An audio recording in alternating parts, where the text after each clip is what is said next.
नायदो लोगोफोर पलासगुरि गामिनि दालां मावनाय औवा दाननाय रायजो राजाफ्रा गासिबो बेयावनो दंजोबो पलासगुरि गामि।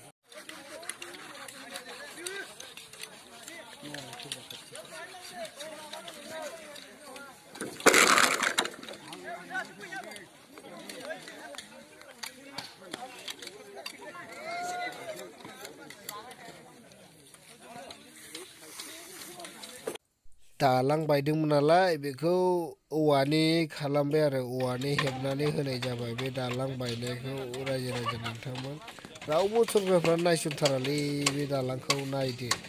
उफाय गैया आगोलाव माबानिसोमोन गननिमोन दा माबानि बानायबाय जों औवानि उफाय गैया बेजों बारलांनाय जायो आबाद बायदिसिना मावनाय उफाय गैया रायजोफोरलाय सानगोन सेंसन जाबाय माबा जाबाय गैया रायजोफोर जों दा उफाय गैया नै औवानि खाथि हेबनानै मावनांबाय रायजो राजा नोंथांमोन नायदो।